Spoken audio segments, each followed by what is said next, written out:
the first thing they teach you is you need to write a business plan, you need to write a pitch, and you need to have funding.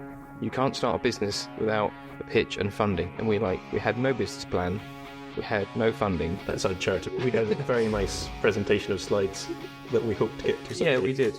So today on the Scale Up podcast, we've got James Hyde and James Strachan, the two founders of J&J Global Fulfilment. They're going to talk us through their early lives at Cambridge University, how their friendship developed, and how they decided to take that friendship to the next level and start a business together, and what that journey looked like. Someone leaned back in the chair and this fell off. And this became emblematic of the only change we ever managed to make. It wasn't a bad relationship.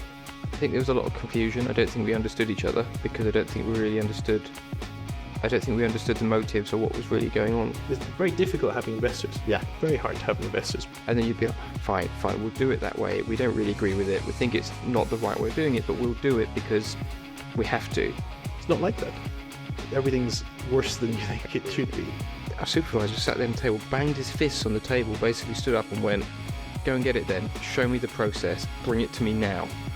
And she went, whoa, I don't know where it is. And he went, well, it doesn't exist then, does it? Cool, so thanks for joining us today. So we're joined by James Strachan and James Hyde for Hello. A world exclusive. The first time the two James have actually been together to do a podcast, and very fitting that we're doing it here. So thank you so much for taking the time and talk to us today. There's a whole story to get into with you guys, and I think particularly interested that we've got you guys together to tell the story together. I guess because of a starting point, it'd be great to both introduce yourselves, a bit about kind of your background, explain kind of a little bit more about you guys. So yeah, over to you guys to do a quick introduction. Can you go first? You're better at this. Have a go. I'm James Strachan, as you know. I was born in Dundee in Scotland, and I was there for the first 17 years. I was always into computers and stuff. Went to Cambridge to study engineering, which turned into manufacturing engineering, and I've been basically living in Cambridge ever since then.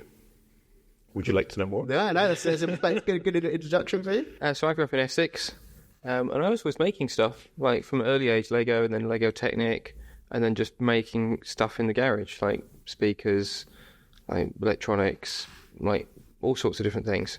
And then I went to uni, did the same course, did engineering, because I kind of wanted to design stuff for other people to make, I guess, and then manufacturing engineering, because I think I found that more interesting. And that's where you guys met, didn't you? Met at university, at Cambridge University. So the engineering course works as a 4-year degree. 2 years you do everything, thermofluids, electronics, concrete, all sorts of things, and you can't really be interested in half of them, never mind all of them. But it's a process they put you through to make sure when they ask you the question how you want to specialise in your 3rd or 4th year, you have had some experience. And it turns out the one thing they didn't touch on was this odd group, Division F. Or whatever it is, yeah. It's the one that spun out from the engineering department that was doing manufacturing, and they took a very wide view of what manufacturing was, which meant they could basically give lectures about anything that you read in the news about how to make stuff and supply issues and design problems and all this stuff. Yeah, and it's a good course because I think going into the business side, what was good for us is it covered, the process design, like operational manufacturing, the stuff you'd expect to cover, materials, all that kind of thing. But it also covered management, human behaviour, HR, finance, marketing. Yeah. So that's a broad range of skills. It really was like a mini MBA kind of thing. It did cover like a broad range of, and it had quite a lot of factory visits and or business visits. You spent almost half of your second year, as in your 4th year of the degree, out in the field driving minibuses to go and see factories and facilities like that. So we had a real sense of what it was like in the real world. And I think yours is the same as mine, which is we weren't tremendously impressed. As a group of students, we thought we'd go into a place and think, I can't possibly touch this. And you walk in and say, well, everything's wrong here. Yeah. And everyone knows that everything's wrong here. Why is this not changing? Yeah, it's eye-opening sometimes when you go in. You expect it all to be figured out already, and what are you going to add to it? But actually, most times people get it wrong and need some improvements. But taking a step back, because what I know you guys for, best of all, is obviously the two founders of kind of J&J, that's now J&J Global. I've been with you a while on the journey then. It's been fascinating to see how kind of everything's progressed. So I know you then as two very accomplished entrepreneurs, so I think it's going to be really interesting to kind of get into the story of that today. Just taking a step back, kind of growing up in Dundee, growing up in Essex, was there any particular elements of kind of your childhood that gave early signs of entrepreneurship? you touched on kind of the programming side. Was that ever put into application in a business context, or was that more around just enjoyment of programming? I think enjoyment of when I was a kid. I think I would try and find an excuse to make some sort of web thing. This was in the days where the web wasn't particularly useful for making web things, but finding ways to put pictures online, so sports events and parties and whatever, I'd be the one who'd take the pictures and put them on my little tiny Facebook or whatever it was. And so throughout university, throughout later times in high school, I would be trying to find excuses to do something digitally to make it more interesting for me. But I wasn't commercial at that point because I had other stuff to do. Yeah. So it was very much focused around more the enjoyment rather than actually commercial. I could make some money. I could charge some people to take some photos. I could host the website for. They'd been thinking at the time. It was a great time to get into take investment to be in the .com bubble. But no, I was not focused on that. I was just enjoying the kind of challenge of early web brewing. How about yourself, Tim? Fairly unremarkable. It's quite quiet at school. Wasn't particularly outgoing. I was quite good at stuff. Like I'd just quietly get on with stuff. Like I always had good grades in maths. Like most other subjects, I did fairly well at. Yeah. But yeah, no particular. Everyone wants this outstanding story. Oh, he was selling sweets in the school playground at the age of 4. None of that.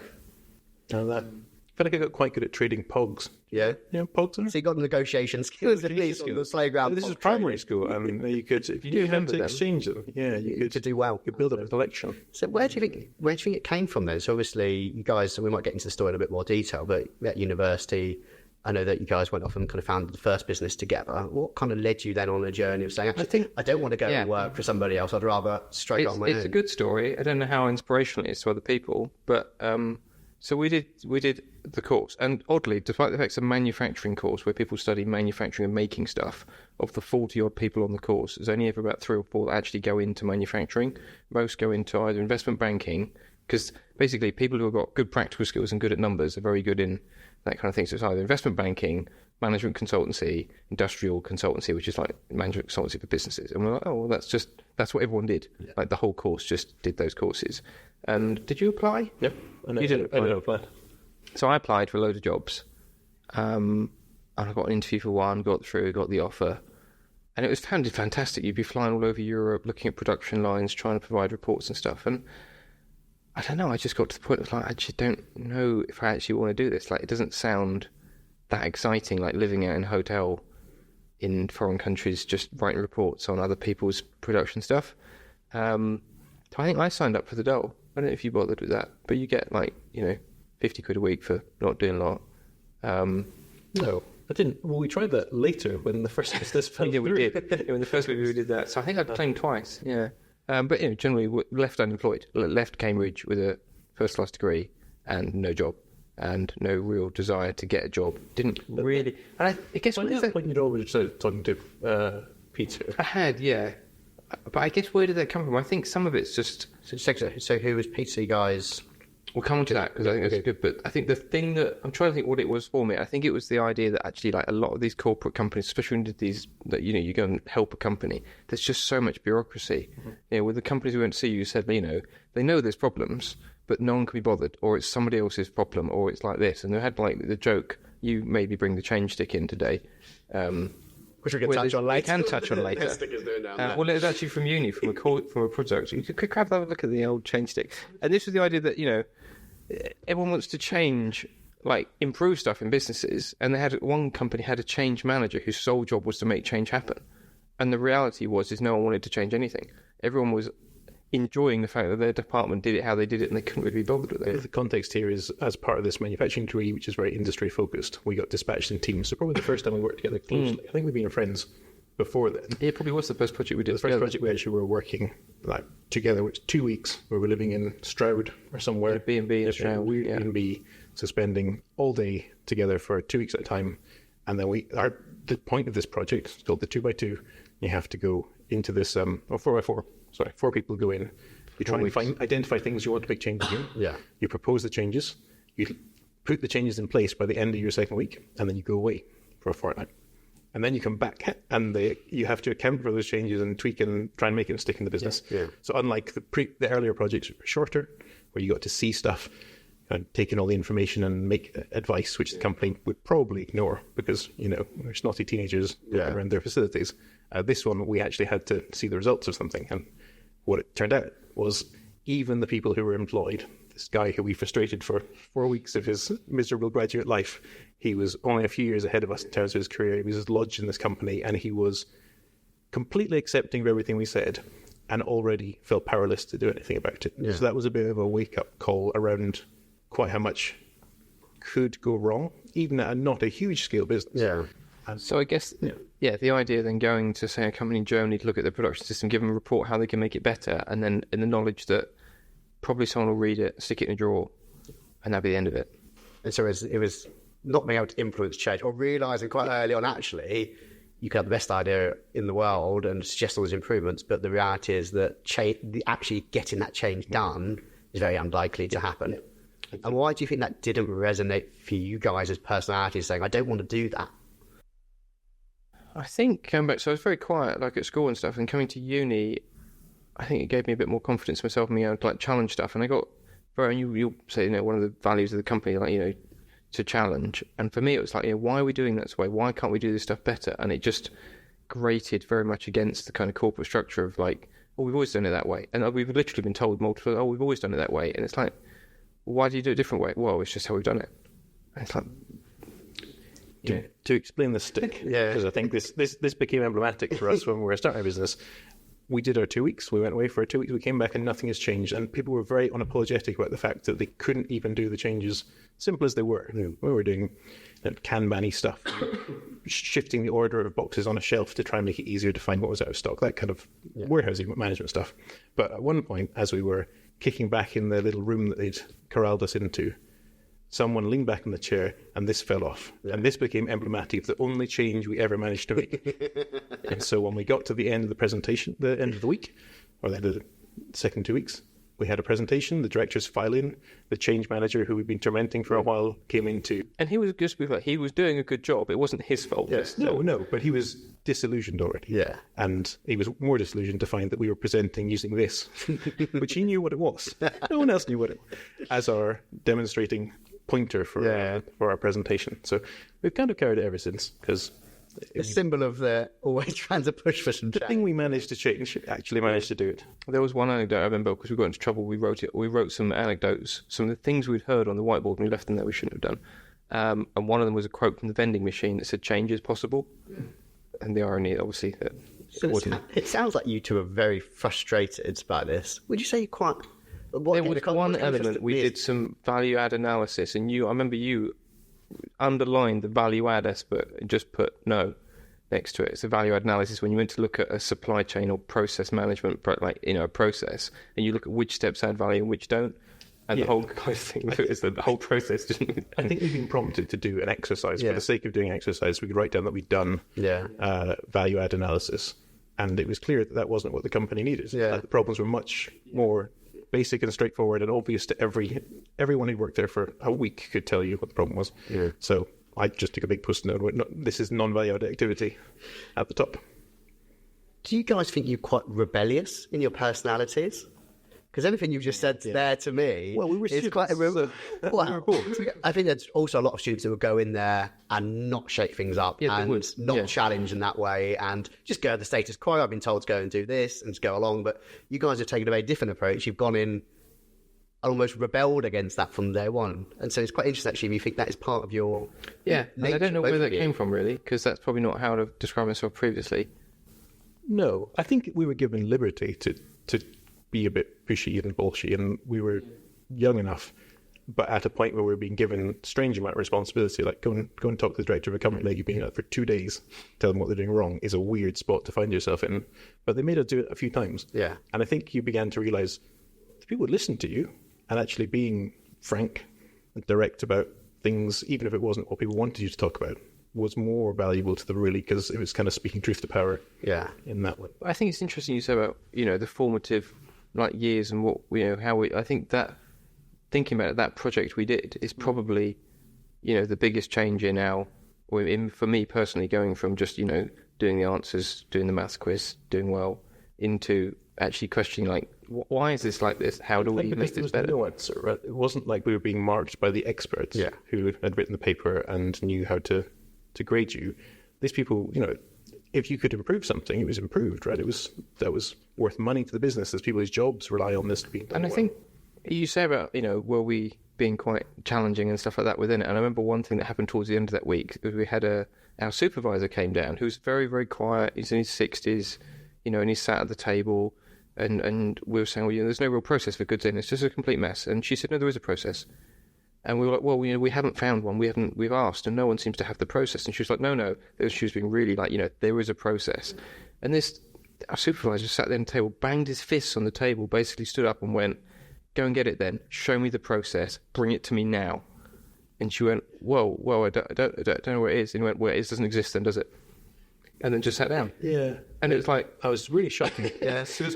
Part of the sense of it was that we hadn't done our job. Yeah. We were just kind of bullshitting our supervisor who'd come in, and we didn't really know what the business was, but we had done our job. We thoroughly tried to find out what the right way of doing it was according to the company.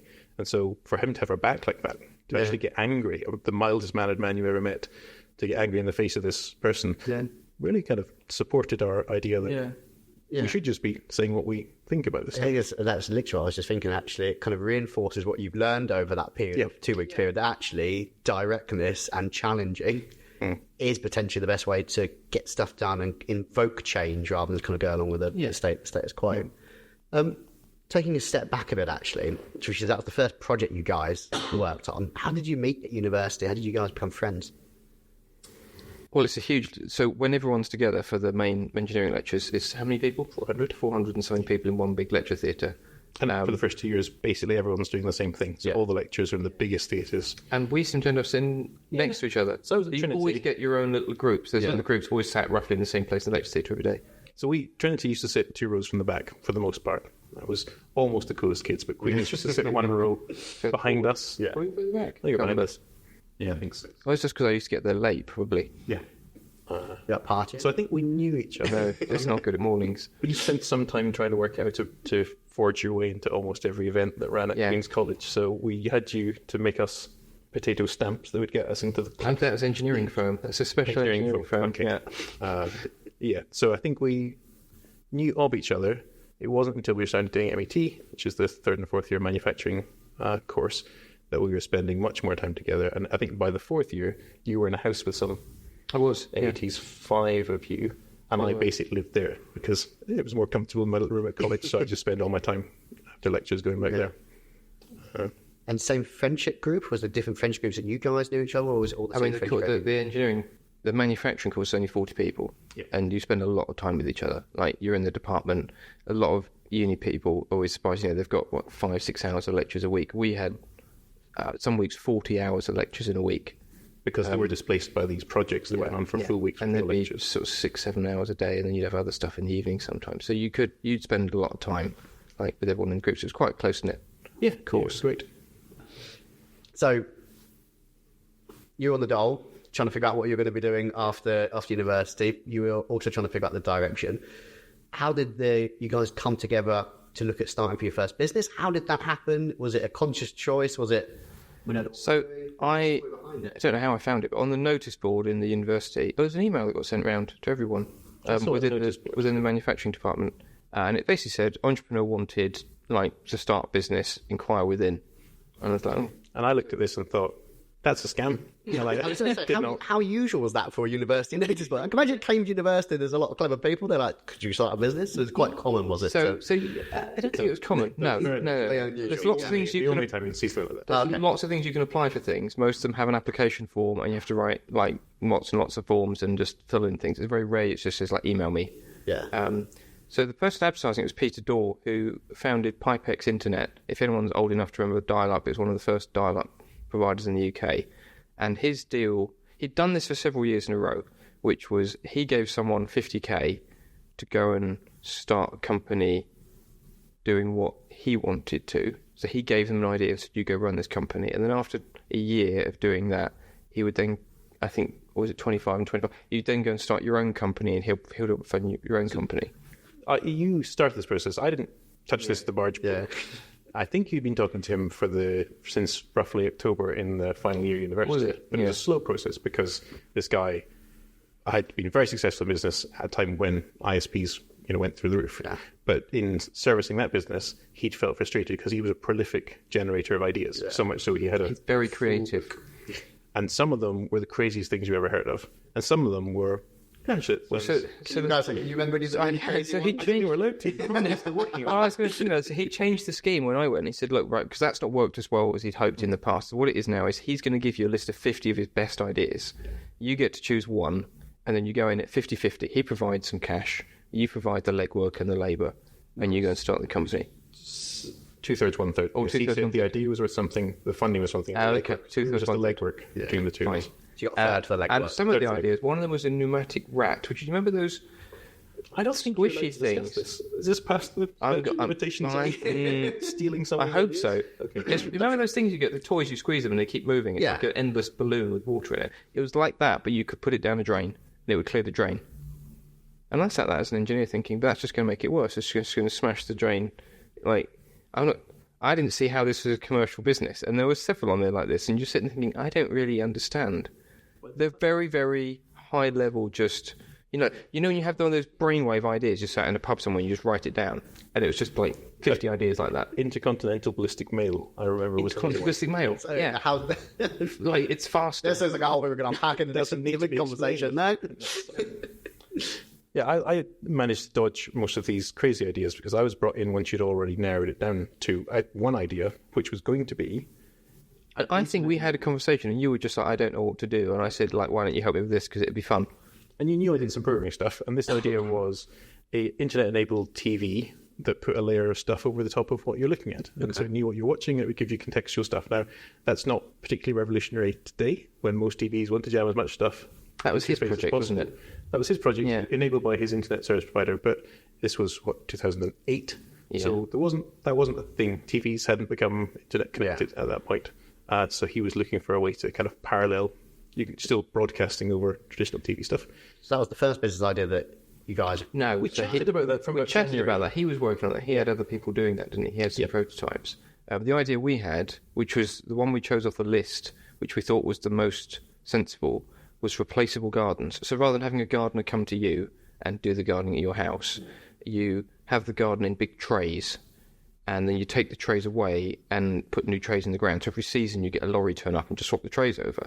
And being, I guess, manufacturing engineers, this is great. Factory makes the garden. You could see how this could be processed and mechanised, and then you put the trays in the ground, your garden looks great all year round.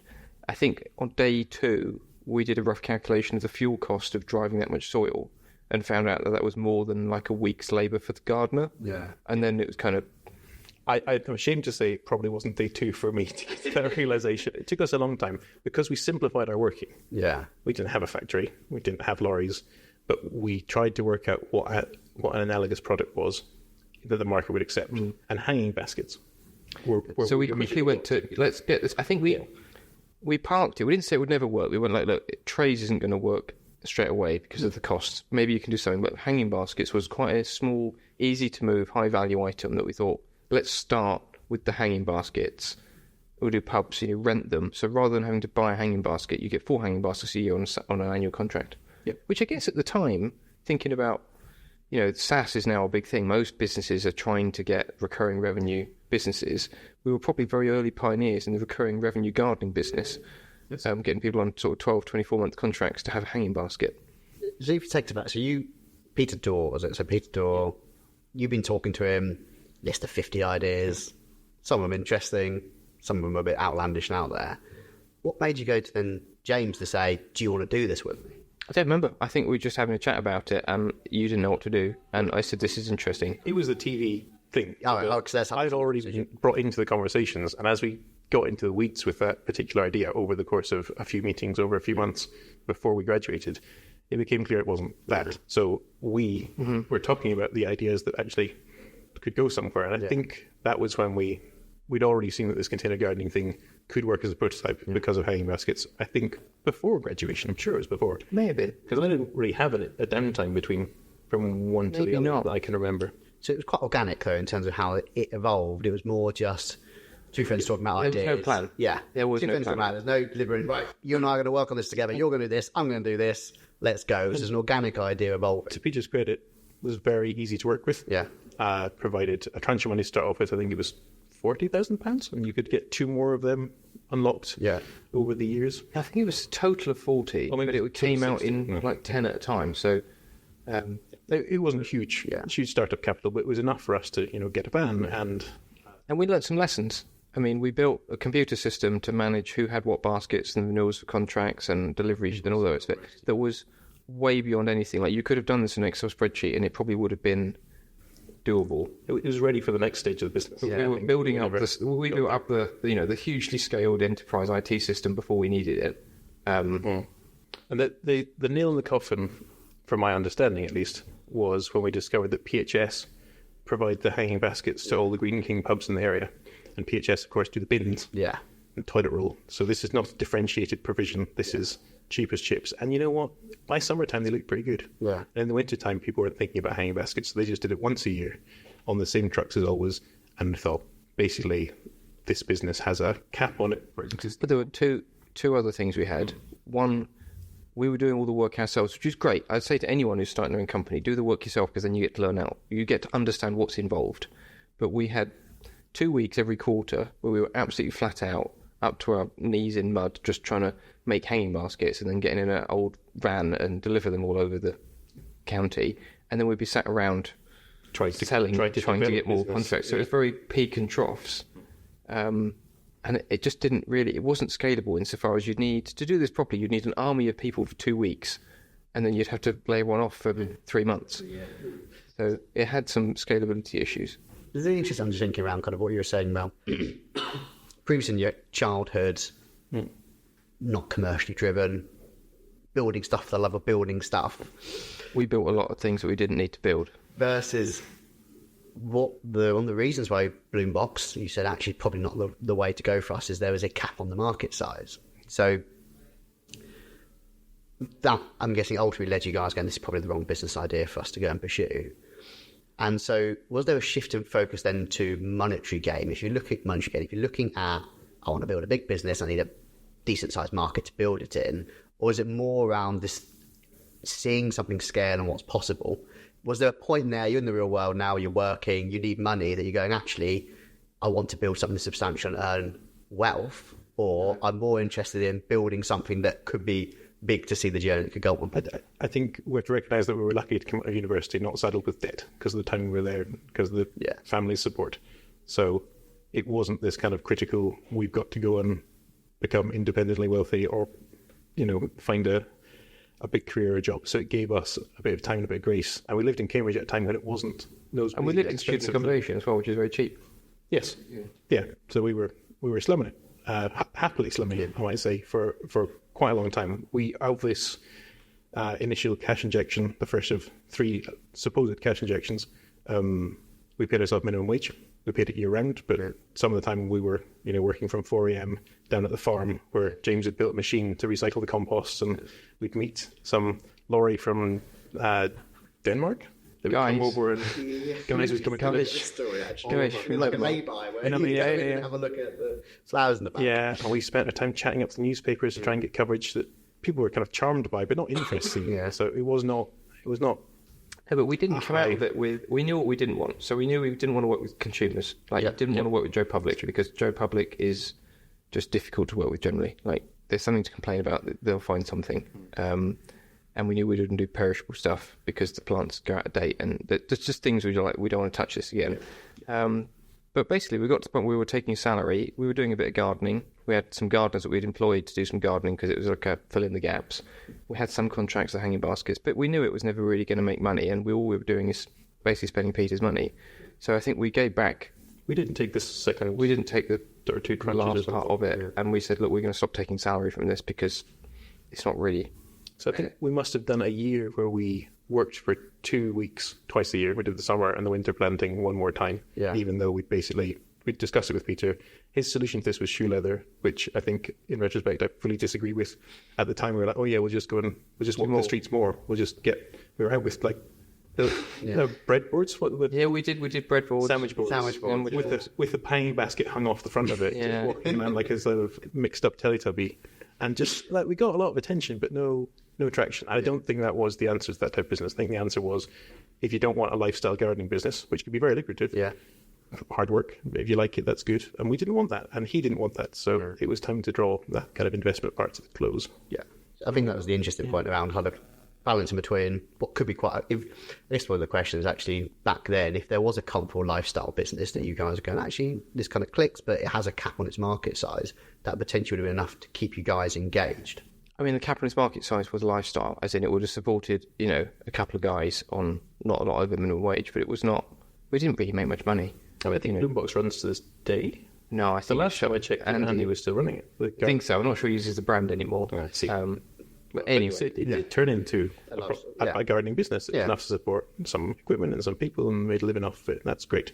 But I think we ended up in gardening by mistake almost, because we were trying to prove a theory that it turned out we couldn't prove, or we proved it was wrong.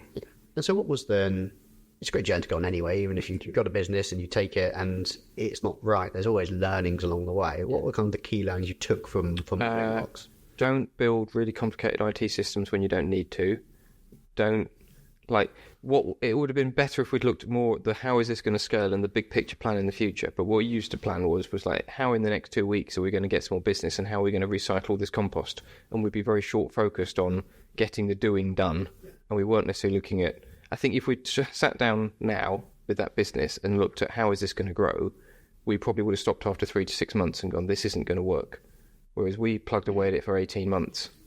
Yes. Without really thinking about... I think we were looking for the market to show us something we didn't know. And if we just followed our gut, we would have been quickly, I just say, but I think we just followed it along for too long and probably got too into the weeds. I think because we're quite detailed people and we're quite hands-on, we got too into the software and too into the practice. We built a bloody compost recycling machine from sort of farm equipment, and with sprinkler systems. Didn't really need to do all of it. We built a greenhouse. We could have just not bothered, just outsourced it to a garden centre where we would have been a lot quicker and easier, less effort. Yeah. So by the time we ended up with the streamlined final 2 deliveries, we were renting a giant van for 2 weeks. Yeah. That was easy.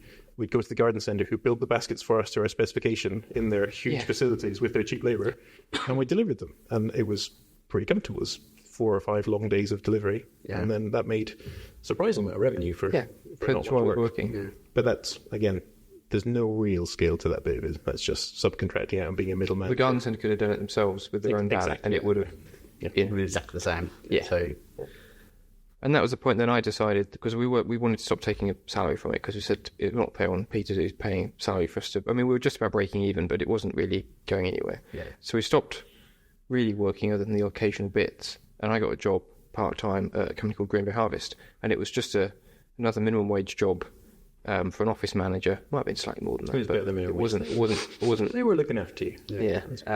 Working in someone's kitchen, pretty much, in their office just outside, but in the house, as a office manager for an online retail company selling Manuka honey, and it was answering the phone, dealing with customers, managing their trade sales to Ocado, Waitrose, managing inventory, managing shipments and customs clearance, kind of all the day-to-day runnings of it. And I think through that, I saw their website was okay, but there was a lot of work that could have been done to optimise how the website was going. And I was like, actually, I've got a friend who's equally unemployed. Would you like a couple of days a week of his time to do it? So you started doing part-time, didn't you? Yeah, since we stopped doing the Bloombox stuff full-time, so about a year before we started doing the Green Bay Harvest stuff. No, I've lost my order. Immediately after being a car, we weren't going to continue drawing a salary. Yeah. I went off and did a few contractor gigs where I literally went to one of the places we cleared the driveway with our gardening stuff on, because I was chatting to the business owner one day and he was talking about his stock system. I'm like, your stock system, that's interesting. They're selling all these tiny, tiny little things. I can't remember the name. It's not off Cherry Hinton Road. It's not there anymore. And there's a very, very specific niche manufacturing business that imported stuff and then kept them in these tiny little drawers, and they were doing it all on like stock cards, like library cards. So the library cards were bigger than the things they were accounting for. So they had one rack on one wall and one rack on the other wall. They knew it was a mess. Yeah. And they're slightly embarrassed to show it, but they gave me lots of time to go and look at that. So that, I mean, with reference to wanting to build systems at the drop of a hat. I wanted to build a system for that at the drop of a hat. Yeah. So I went through the process with them of speccing this out. In the end, they found something off the shelf that they thought was good enough, but I did the website for them. So I cloned that a couple of times for very unrelated projects, just because everything needed some sort of web tweaking at some point. And I did that all the way up to the point that you said, this company needs some web tweaking, and I'm already working there, which seemed like the easiest. Yeah, that's good. So you were working together again? Didn't have to clean their drive to get there. Yeah.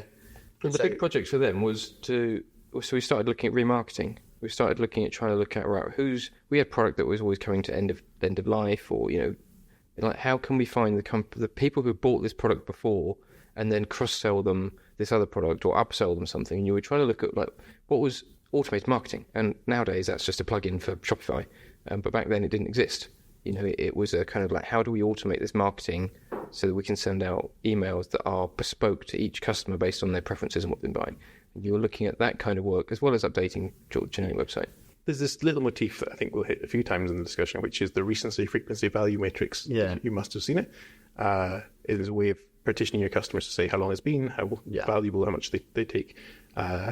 Recency, frequency. How recently they did stuff. So you can basically see which groups are candidate for marketing. And actually, well, this is something I only encountered for the first time in the context of this honey selling company.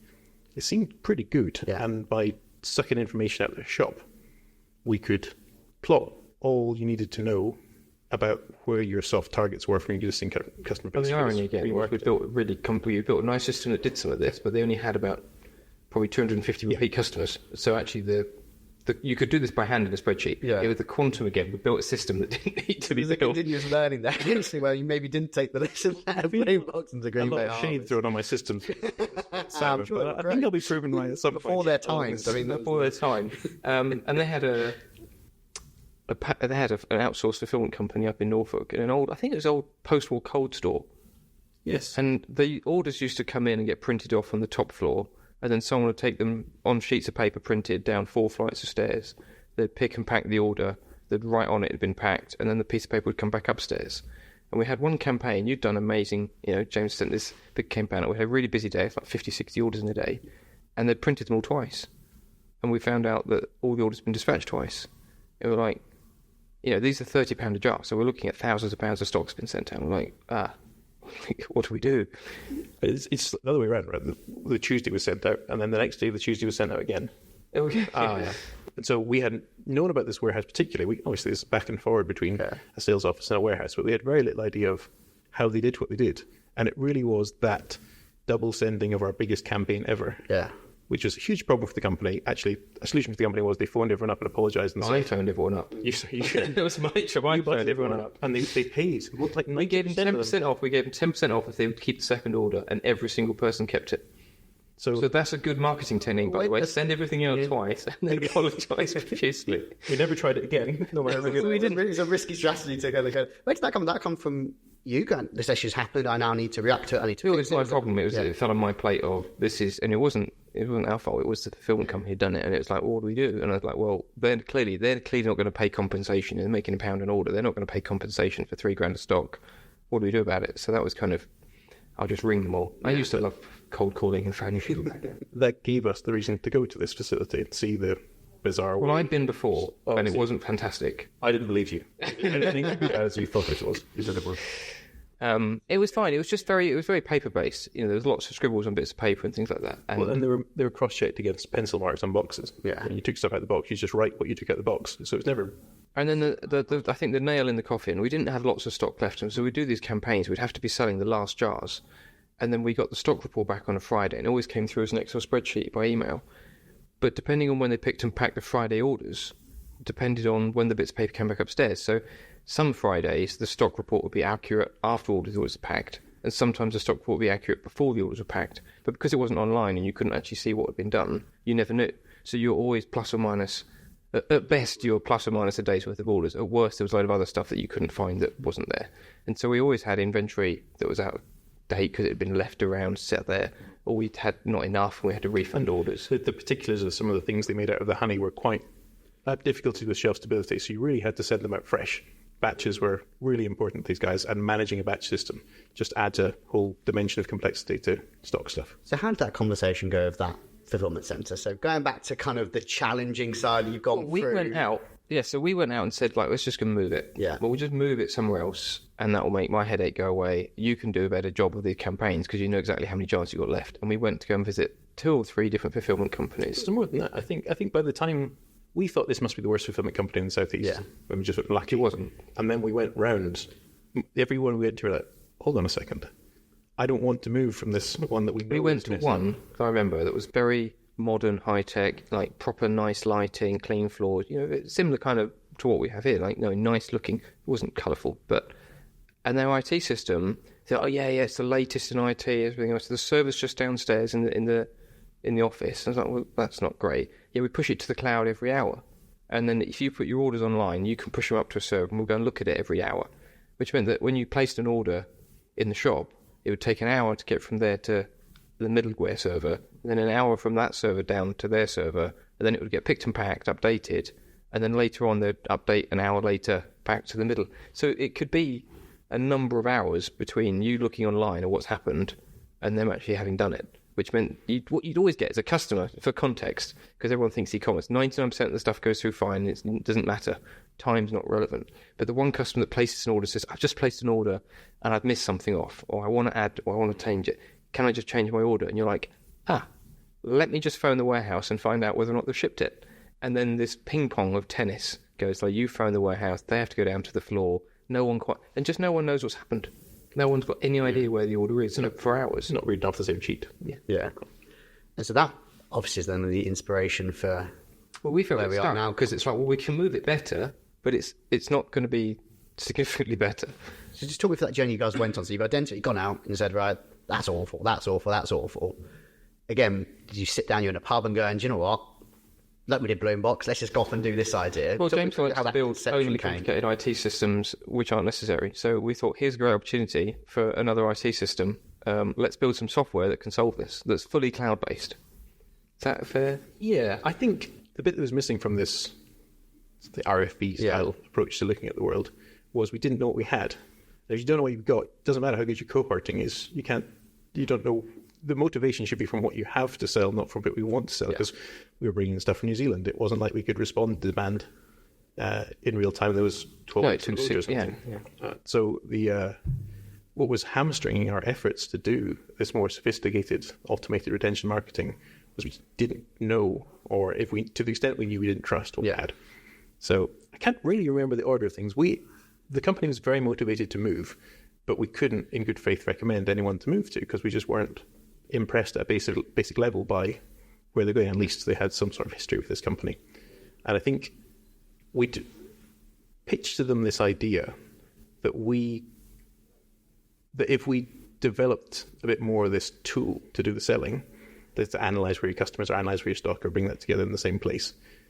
As long as the warehouse could provide us with that information in real time, it didn't really matter what the warehouse was. So we kind of find a partner who wasn't that fussed technology. So we basically use the fact that they were not doing it. I remember one of the benefits is we'd have not just real-time inventory data, but real-time best before end date data and all the other kind of data that you needed to do this well. And I think at that point we'd had the idea of saying, actually, we think... So the original intent was to build a software company and to go and sell a SaaS system, pure SAM software that Green Bay Harvest would use with another provider that we would find at some point. But then also for us to go and... So that was the first point we said, let's start a company. And we incorporated what was 6works Limited at the time.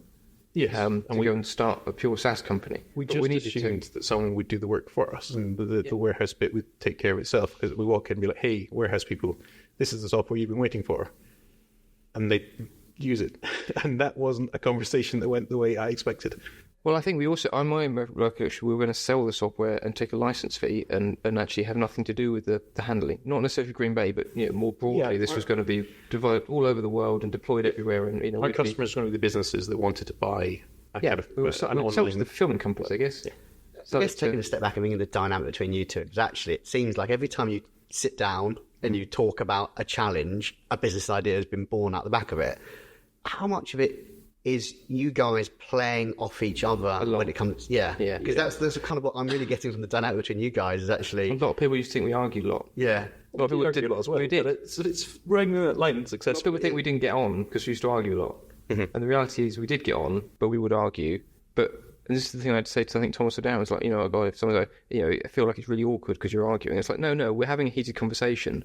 As soon as we walk out of that room, like, we're cool. Like, yeah, I think we both talk very quickly, and we both like being right, or feeling like we're right, and are hypercritical, not in a kind of tear you down way, but I really want to get to the nub of this question that we're trying to answer. So I think, it becomes slightly resistible when faced with a problem like, all these warehouses don't work the way I think any of the warehouses should work.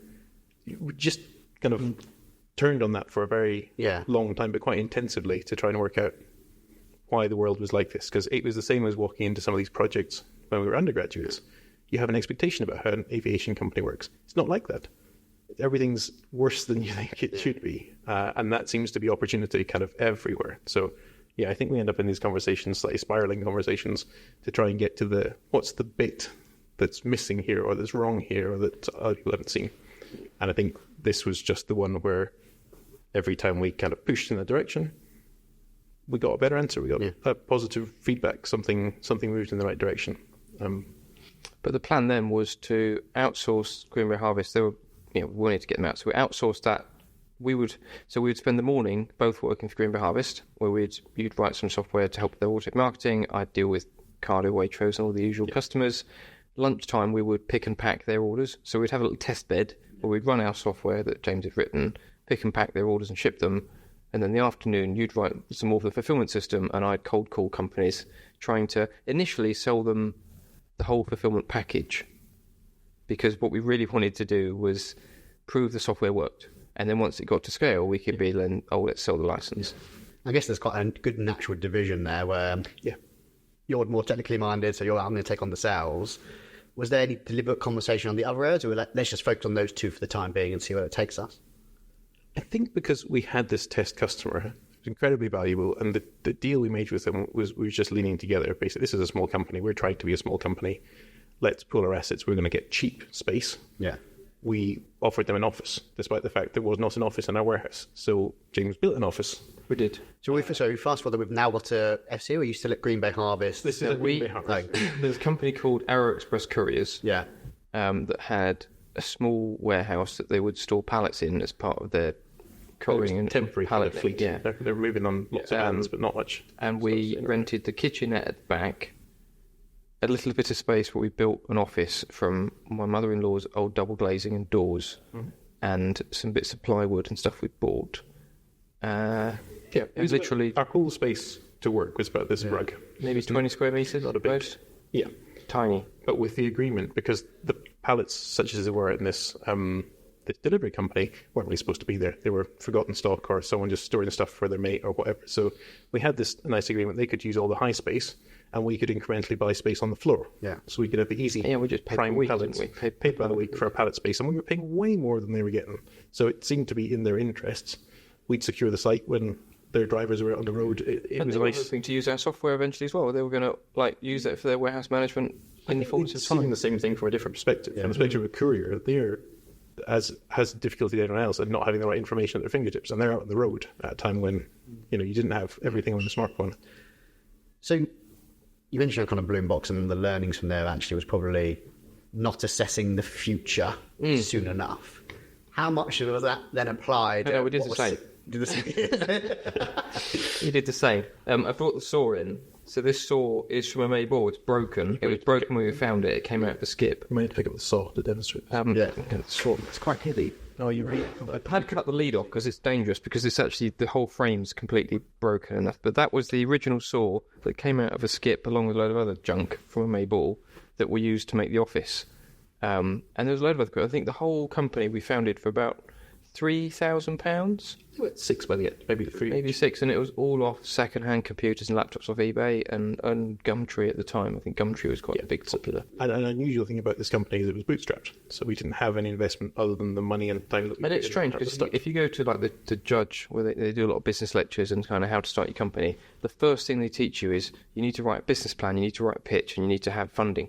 You can't start a business without a pitch and funding. And we had no business plan. We had no funding. That's uncharitable. We had a very nice presentation of slides that we hoped to get to. Yeah, we did. But because we started with customer. Yeah. customer is revenue and is kind of market proof. So we had actually something that businesses sometimes don't get for years while they're trying to... Yeah, you get forced to product market fit. And the improvement time for us was daily. We were pushing updates to our software daily and filling in all the bits we didn't have by hand, because we could, between the two of us, in an hour, maybe two, pack all the orders for a day. And that left us with the whole of the afternoon and evening to fix all the bits that annoyed us that day so they wouldn't annoy us tomorrow. And with the benefit of hindsight now, how much did that play into the eventual success of the company, that you had live feedback from a customer there and then? Like, where do you feel the really early important steers in the early days coming from having a customer has come from then to doing success? One of the biggest impacts it had on the business, which still impacts James even through to today, is we were using cheap consumer electronics. We were using Chromebooks. We were using USB barcode scanners, very cheap. We were using old Windows XP machines, and that meant we had to do everything in the cloud. Whereas a lot of warehouses are using PDAs that are £1,000 a piece, and there's all like Microsoft Compact Edition was at the time was the competitor in building.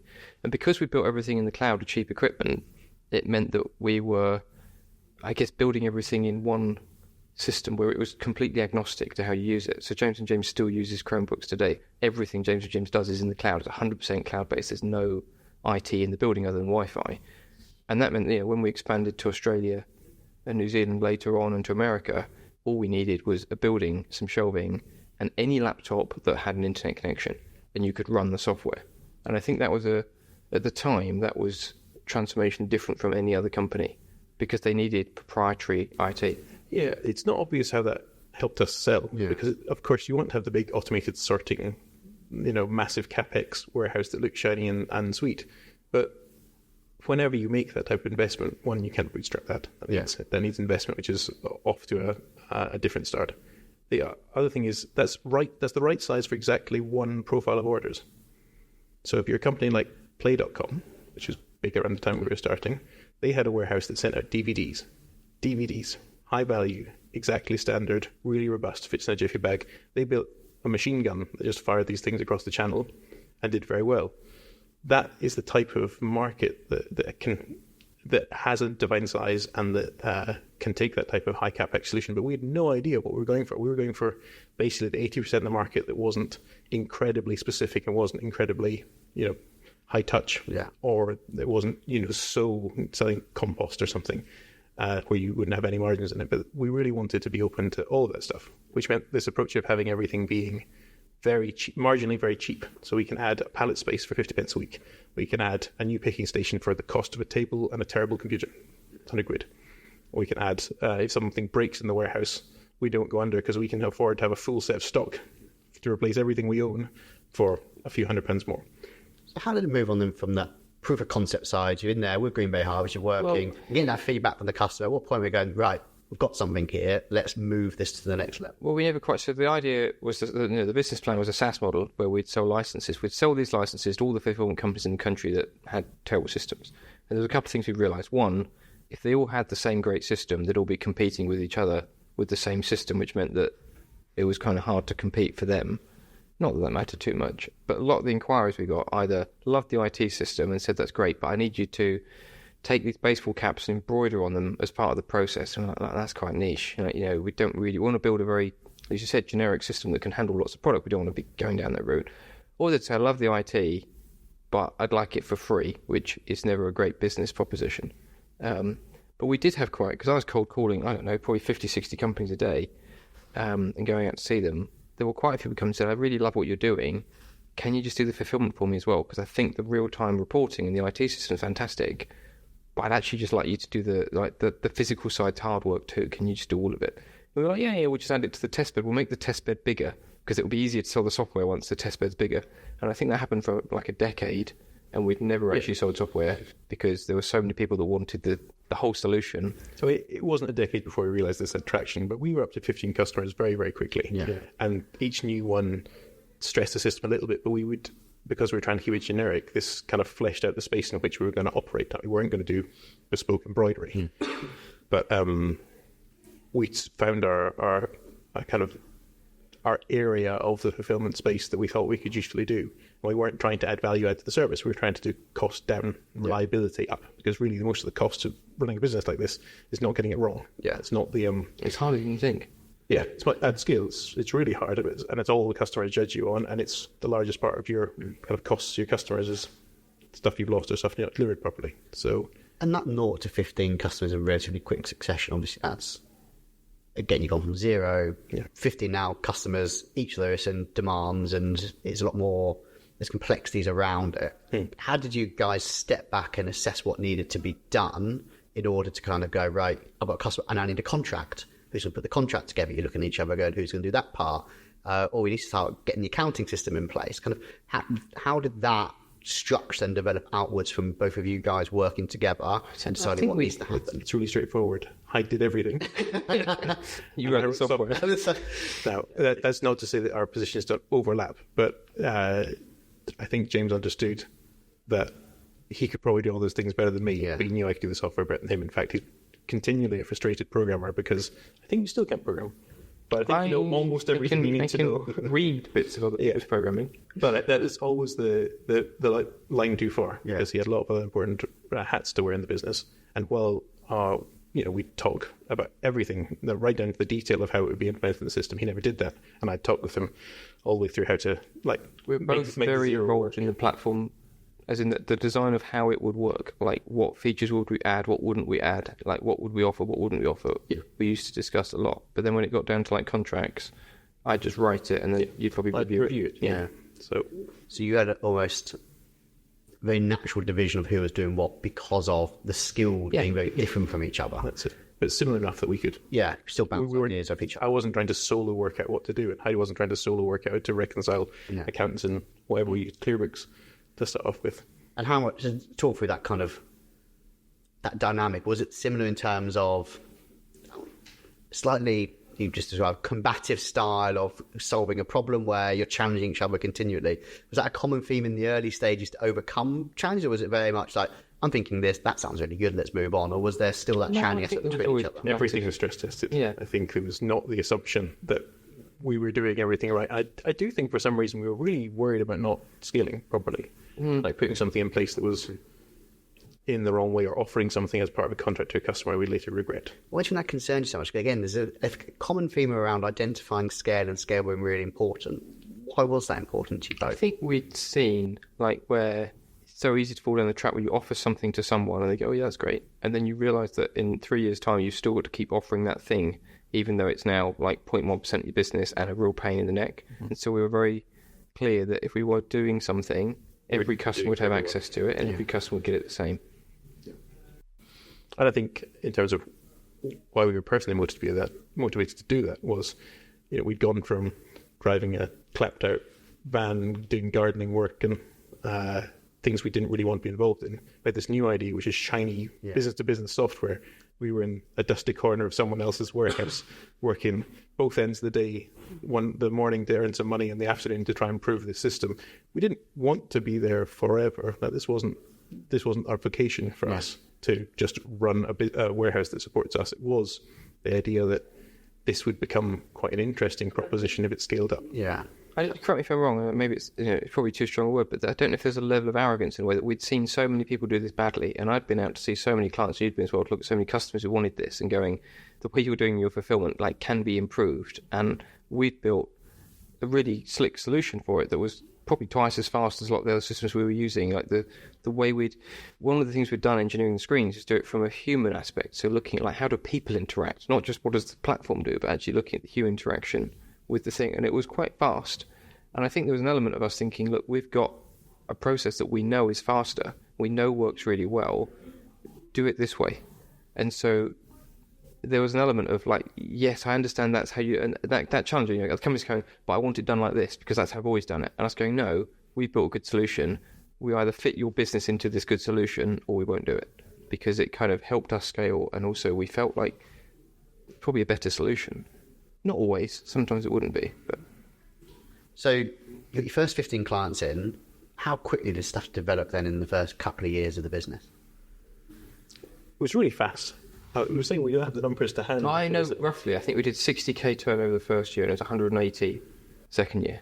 So it's tripled. And then I think it was between 2x and 3x for the first 5 years. Yeah. So it was scaling very quickly for what was quite practically a, quite space-heavy company. Yeah, and we taken this corner of this facility with really nice terms from the company that's hosting us, but we quickly took all the easy space, the stuff that was compatible with their business. So we ended up having to buy the warehouse behind us or rent the warehouse behind us as a whole, which gave us roughly double the space. Take the wall down between the two. To roll down, yeah, and try to build more offices, build offices into kitchenettes. We built toilets into offices. We had toilet offices. Yeah. There's at least you assigned to yourself rather than Yeah. That was. We didn't feel from an HR point of view that it was legal to actually give employees a toilet to work in. Yeah, and if they knew how we treat ourselves, imagine how we treat them. Yeah, so that was scaling up that took us a bit by surprise, but because again this marginal scaling cost was not that much, it was only really when we were at scale enough that we say, okay, all the small stuff should go on something that isn't a pallet space, because we're digging through these mixed bins of stuff, and even though our system was designed to hold this kind of chaotic storage in its own mind so people didn't have to remember where stuff was, directing you to a pallet when you're looking for a contact lens or something is still not a fun job as a picker. So that's when we started investing in actual Buying shelving. pick shelving. We were making profits. It's worth saying we were profitable from the dot. from day one. Yeah. Well, we didn't pay much salaries on day one, but it was profitable from day one. At what point in that kind of first 1 to 3 years of scaling quite quick, do you step back and think around kind of structure and your roles in that structure? I don't think. No, well, while we were still in Sawston, you'd submitted pitches to the Cambridge Angels, which was This is in Foxton. Yeah. in Foxton, yeah. Yeah. So in the first warehouse, which is not something I was aware you were doing, I think, and it took us a while to get their attention, but when we got their attention, so Cambridge Angels is an angel group based in Cambridge, and it tends to have individuals who are quite into the businesses. It's not hands-off money, it's supposed to be smart money, and it generally comes from people with a technical background, just because Although they generally only invest in pure SaaS and pharma tech and fintech. or the bit they understand of Silicon Radio or something. So when we rocked up with our revenue numbers, well, that was a surprise for them because they don't invest in businesses that have revenue for the most part. Or profit. And they really put us to the ringer in a way we weren't expecting, because they had lots of ways of evaluating a business that might be, but almost no way of evaluating a business that is. Yeah. And so we'd confuse them in that regard. We'd also confuse them because we hadn't asked for an amount of money. We'd asked for grey hair. So that's the industry term for having someone who's done this before to sit on your shoulder and kind of be the advocate room. Why did you guys decide that was important? Obviously, you got the success. The numbers are proving that you found something that's working in the market. I think we knew we'd have discussions, should we say, over everything we were doing and like trying to make sure we did the right thing. But we were just going from common sense. I'd have an opinion, he'd have an opinion. We'd discuss the opinions and come right. Well, it's probably most logical to do X. But we knew there was a point at which having done it before would pay dividends in not getting stuff wrong. Yeah, and I think that thing works inductively, right? You can take one foot in front of the other by knowing when the next customer comes in, it's a good customer because it fits, but it needs this thing, or we always meant to do the return system, or we always meant to make the goods in the system better. You can put one foot in front of the other as long as you're having these type of discussions that prove everything out. But I think having someone in the business at a board level as a kind of external person forces you to see it from a much bigger perspective. You're looking at the strategy, then you're looking at where you want to go, where the market is, and then you can be a bit deductive. So you can take back from there the steps that you might need to follow in order to get, international scale, or to have a workforce this size and have, a layer of management and things that we just hadn't had to consider when it was very scrappy. What size was the business when you went to this? 2 years in, 3 years in, kind of how quick? I think it was 3 years we moved to Sawston, which was the second site, which was a lot bigger. And is that the time that you decided to then contact Cambridge Angels? Was it prior to? Yeah, was it 2 years in? 2 years in. Yeah. So I think it would look like, for the longest time we had 4 people in the office. That's me and James. Programmer. More. Well, we had Adrian as well, yeah. Adrian programmer. So it's 5 people for a 3-person office for the longest time. And then everything else was kind of, there weren't so many specialist roles. We had all the operational team, which at that point must have been 20 to 30. No, it'd be less than that. Less than that, you know? Yeah, less than probably 10. So there just wasn't a structure of management. You had the people who specialised in goods in, but there wasn't a goods in manager. You had the people who were good at or experienced at labelling, but everyone kind of had to do everything, including the people from the office had to come out and fix stuff up quite often because there wasn't the kind of contingency. If anything went wrong or if we had a busy day, then we'd all be packing. Yeah. Yeah, but so Peter joined, Peter Cowley. So this is Chemage Angel. He joined, yeah. So most of the angels said no because it wasn't pharma tech. It wasn't going to be $1 billion company. We made profit, which is like is not unheard of in the industry because and we weren't asking for money. We weren't asking for money, so it wasn't no in the room basically. But one person was interested. So Peter Cowley was interested in meeting up, and we actually, I think he invested £3,000, Something like that, or 3% of the company. 2%. Yeah, it was 3% or whatever, a small percentage of the company. And he got very good return. I think he got nearly 100x return when he on his money when he cashed out a few years later. But he basically came in to help us. So we put a bit of structure in as far as board meetings and holdings to account. Paint a bit of a picture. So Peter's come to this for the first time. You guys have just been doing what you need to do in order to get the business growing. What was his first kind of, right, guys, this is what we need to now look at? I think he wanted a plan. Yeah. Like, what's the plan? So he was always big push on what's the exit plan, or what's the plan eventually, or where are you going with this? When are you going to sell? And I was like, well, we don't want to sell. We really enjoy what we do. Why would we sell? And I think it took probably 3 or 4 years of him badgering us before we finally got the point of like, oh, yeah, okay, kind of see what you mean. I think we still want to keep doing it ourselves, actually, but kind of... What was that point? What was the point that he was trying to help you guys understand, or his viewpoint in any way? So he, at this point, he must have invested in... Well, at the point when he stopped being an angel investor, he was 70-something investments in. So we must have been somewhere around 30 or 40 in that set. So he really wasn't looking at the details of a company until he was there. And for the general way of appraising a company is, how do you value it? Who's going to buy it? When's his exit coming? And we essentially said to him, you're not putting much money in, but it's going to be hard to get money out because this is, in his eyes, I guess, a lifestyle business. Yeah. And we, in our eyes, just a growing business that didn't need to be. I mean, it's throwing off cash because it was profitable from a very early point. We could reinvest that cash back into the growth of the business because we weren't committing to big assets like warehouses. And we had this marginal space arrangement. It didn't need to have an exit plan. It wasn't paying back investors. And I think, this is getting on my high horse, which I'm sure I get into later, which is it's very difficult having investors. Yeah. Very hard to have investors because you have a set of people in the company who have a boss, a weird boss that doesn't show up ever but has strong ideas. And it's really hard to service those two interests. And I certainly had no interest in serving someone else's interests. And I really wanted to see what it was like when you made something really good. Yeah. And just on the strength of its character, a decent chunk of people would say, actually, I want that. I will change my business to be able to be a customer of yours. I'll simplify things in order to be able to benefit from efficiencies and to have the dependability that we were offering. So I didn't really want to mess with that for, trying to look good to an acquirer or trying to court. And I think that Peter's point was that if you're building a company, you need to start thinking about who might buy it because you need to build the company for someone to be able to buy it, if that makes sense. So you should build a company so it's appealing to a buyer. And I think we were building a company because it did what we thought did a good thing. Yeah, we were building it because it did a good job. And it's awkward that those two things seem to be... They're not totally exclusive, but they're almost fully aligned. Yeah, I think that's interesting, actually. And was that your first kind of exposure, actually, if we do bring in more money, this might change in terms of what I think we ignored Peter for that. Like, the first couple of years of him going on about this, I think we listened and then ignored him. And carried on doing what we were doing. I think we felt like he was looking at us through a lens of generic investment opportunity. Yeah.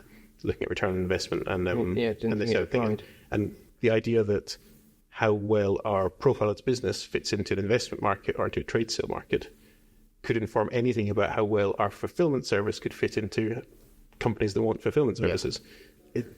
One did not inform the other. So I think the biggest thing that Peter gave us, as well as the structure where we had to account for ourselves month on month, we had to start producing some light version of management accounting and reports.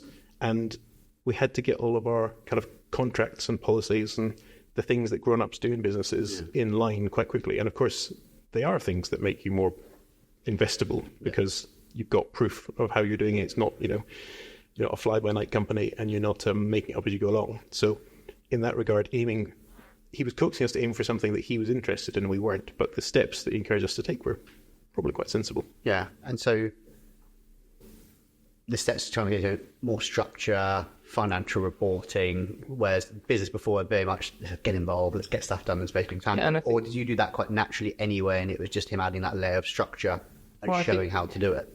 To kind of tie things together, the lesson we'd learned from Bloombox, just don't get too involved in, trying, which we'd kind of repeated again. And I think one of the things we went through then was like, actually, we wanted to be a software company still.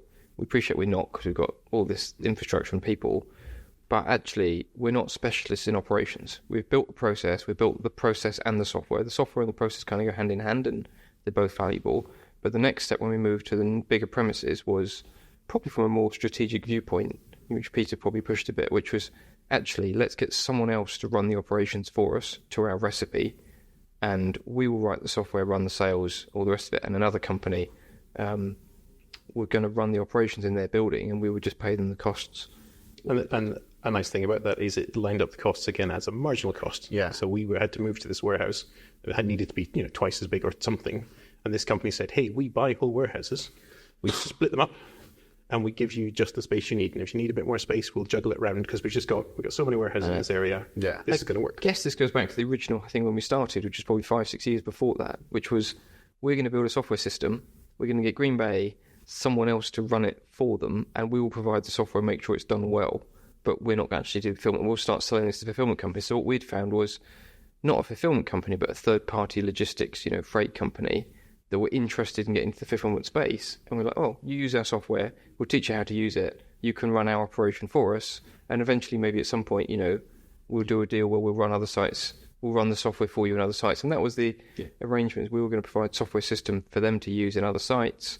And we would get to run our clients through one of their sites. So essentially it was trying to realise a bit more of that software model where you guys are focused on the technology and the operational side then is handed off to someone else. So you outsource then the operational aspect, but you still have the technology layer. Yeah, I think we both realised, and me especially, that we're very good at process design, like understanding what needs to get done and building a process, but managing 100 people in a building and the shifts and, sick and like once we were trying to run a 7-day operation, which is really difficult getting the right shift structure. We're trying to run like peak periods, trying to get overtime, trying to get agency staff in. Just the people problem becomes there's a skill to doing that. And this other company had buildings they did this in for other companies all the time. And we were like, great. But of course, we came up with an engineering solution to this people problem, which was a 9-day kind of... No, that was their suggestion.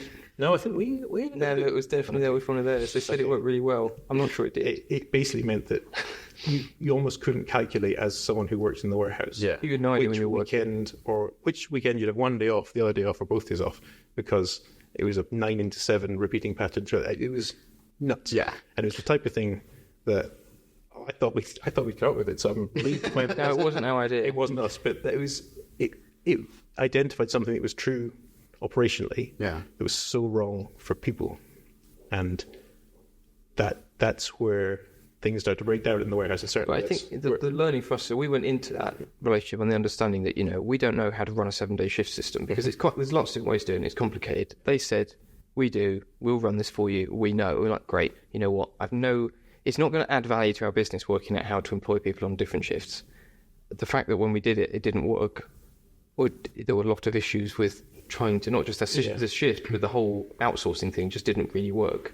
I think we learned actually we're not the best at this, but we were doing a better job when we had more control over it. And I think we had to make it work for us. It's very clear that it was a very clear decision from the beginning that we weren't going to have a flashy office in London and then the warehouse somewhere cheap, full of people who'd never met the people who write the software or the sales team or whatever. But we also never wanted our own building. No, that's also true. We didn't want to have to buy things in chunks because we intended to grow too fast. What size was the business when this was all happening? Kind of just paint a bit of a picture for 3 years. 5 or 6 million turnover, I think. Something like that. It was pre-Sawston or during Sawston. During Sawston. Yeah, we got from kind of low single figures to high single figures or low double figures. So about 5 million turnover. You've seen the operation and actually 70, 80 staff. Yep. Including kind of the FC staff as well. And requiring this shift work. And we very quickly saturated this facility. So the idea that we'd be able to knock down walls and displace other customers, we ran out of space. We'd filled the whole unit and the unit next door within 3 years. Yes. Or a bit less time than that, but we were crammed in there quite quickly. And so you mentioned actually you quickly learned that probably wasn't the best way to do it from outsourcing it. So kind of what happened around that journey that made you kind of realise, actually, this needs to be under our control. Even if we don't like doing it, this needs to still fall under our control. We came to an agreement where basically we said, look, we'll pay you the fee. We'll pay you, the fees for having the building and everything. Right, yeah. We'll pay you the fees for what we're doing, but actually we're just going to employ our own management. We hired an operations manager to just say, look, we're going to hire someone and just do this ourselves because we want to make sure, we've got full control over it. But it was about the same time that the building was full. Not quite, but close. And we were like, actually, the rent in Cambridge is mental because it's all full of, tech companies that are willing to pay a fortune or pharma companies. And we were going to move to Northampton because Northampton is closer to a lot of the hubs, closer to Birmingham, East Midlands Airport. And so we kind of made sense to part ways and take our own site or rent or lease our own site in Northampton. That was the practical side. I think that on the personal side, the relationship with the staff deteriorated. So despite the fact we were employing professionals, external managers, and we two-paid all of our staff over, people worked with us since the start, we're two-paid across. Yeah. So our payroll shrunk to about 20%. Well, we had issues. There was issues with people not getting paid on time, and they'd come to us and say, why are we not getting paid? And we'd be like, oh, no, don't worry about it. Like, we'd be saying, don't worry about it, it's going to get fixed. Then it wouldn't get fixed. And they'd be like, well, why aren't you are you not caring? And it's like, well, we do care, but we're trying to get someone else to run the payroll because we don't do it. And then it became... It really divided the warehouse in a way that was super uncomfortable because these people we rely on people doing the work on the floor. They rely on us not to mess them around and to keep the software up to date and make sure that they're told about what's happening and what's coming down the pipe in the business. And they were really surprisingly quickly alienated by this company not treating them properly. They were investing in the wrong things. They were investing in uniforms and they were having, punitive discussions about being late or being absent or being ill, and all the contracts that we put together were fairly straightforward and simple got replaced with much more complicated corporate contracts. Which we thought we needed because we were becoming a bigger company. I thought it sounded good, but actually you need to work with people, and that reduced our ability to interact with people that we saw day in, day out, we relied on day in, day out, we had lunch with day in, day out, and yet we were kind of working in two different companies. It made of them and us. I think the peak thing that brought it home to me is we started having thefts. So thefts in the warehouse, and we could track stock pretty accurately. There's a couple of high-value things went missing in a suspiciously close period of time, and we found out who it was because we could track it down to the second that something was scanned and the second that something was put into a lorry and by cross-referencing his parcels. And it was a guy that worked with us since the beginning. You think, we've never had this problem. We've had a team of people that we build trust with and respect.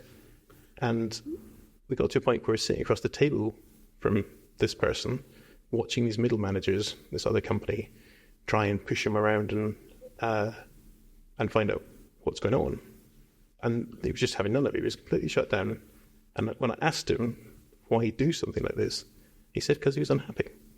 He said he was not treated well. He didn't feel seen by the business or valued by the business. And you realise that there is an huge intangible value about feeling like you're on a journey together, you're on part of a team. And we messed that bit up by trying to make it someone else's problem, to kind of tidy this stuff away and be a more streamlined, fancy software business. And I think that's hugely regrettable. I think that's a really interesting moment for yourself anyway, in terms of actually what's the direction that we want this business to go in. Is it around just let's focus on the software and not to worry about the operational piece or pan that on someone else, but actually is it a core component of both things together? It's the technology and the people working in conjunction with each other. Yeah.